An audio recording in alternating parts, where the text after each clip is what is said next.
Hello everyone, welcome back to my channel. If you're new, my name is Dexter Calo. Here's the thing. A lot of my comments that I get on my channel is, how do you become a valedictorian? How do you do this? Oh, I'm gonna be a freshman next year. Like, what do I do? What tips do you have? It's just so different. Like, everyone's story is different, right? There's so many factors that there's never gonna be one answer. Today, I wanted to do something a little different about the topic. It's not gonna be centered around how you can get to that level. You want to also consider the pros and cons, and so this is what this video is about, the pros and cons of being valedictorian. So I will start with the pros because you always want to start with good news. And so the very first pro that I can think of is it can benefit you in the long run. So colleges and future jobs that you intend to apply will have this record, and I don't think I need to go into detail why that's a good thing, right? Because when you're considered top of your class, you don't even have to be valedictorian, to be honest. You can just be at the top of your class, right?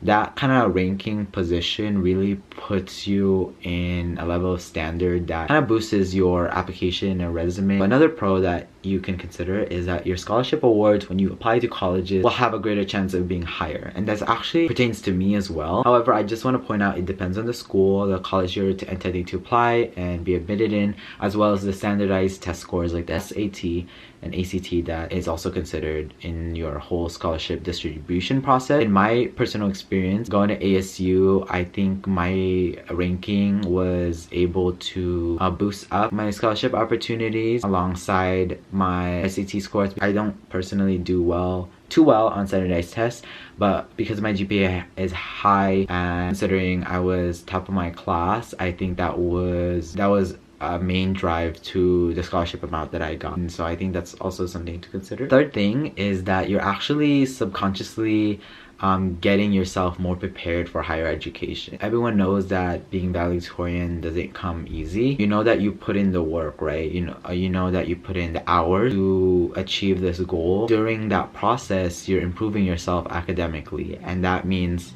studying different techniques to find what works for you. And even if you don't secure that valedictorian title, your hard work will pay off in future intention. In fact, as someone who just took the MCAT, which is the medical college admissions test, I had to change my study method that I've had in high school as well as college to better prepare for that exam. And that's okay, because that's how you grow as a student, right? You always want to be flexible. You always want to try new things. And I think that's something that is very beneficial. I think when you're trying to reach a goal like a valedictorian spot in high school, you're subconsciously preparing yourself, trying new study methods to set you up well. I think that goes a long way as you progress your academic career. And the last pro that I can think of is a speech. This is more towards the end, obviously, kind of like the end reward, you could say. So usually for most schools, if you're valedictorian, you get a speech at your graduation, and I think that's really awesome to have the opportunity. You don't really think about it if you're working for that title. You don't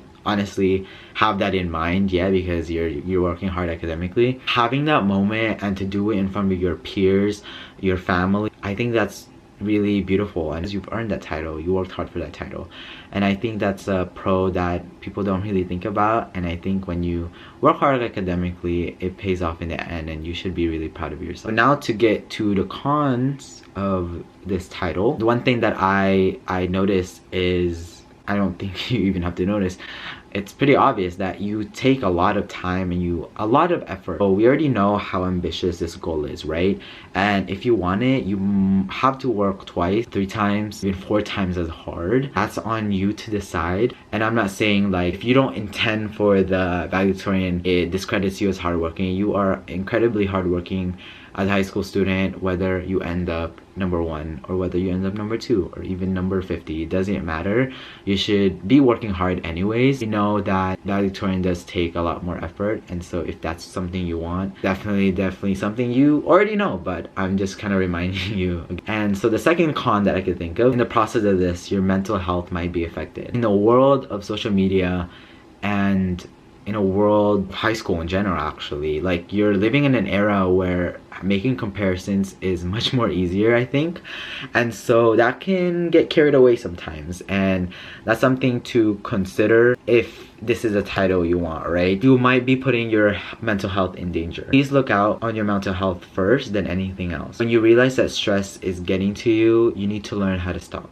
and you need to learn how to take a deep breath and find a way to restart your mental mindset to be able to overcome, you know, this barrier that you had, or the feelings or thoughts that is holding you back sometimes. When those things are negatively affecting your life, you need to realize that it's okay to slow down, it's okay to take a break. And if there's anything that's gonna be number one, it should be your health. Another last thing that I could think of, and that high school is high school. This is a time of your life where you are kind of figuring out who you are, what you like, who you want to be, and what do you want to accomplish in life. I know that's kind of a lot for being a teenager at that time, and that's what high school is meant for you to have those 4 years for. As someone who is going into their senior year of college, sometimes it doesn't feel real that I'm gonna graduate next year. Even going into my senior year, you continue to learn more about yourself. You continue to discover what things you are good at, what things you're not good at, what things you shouldn't try next time, or what things you should,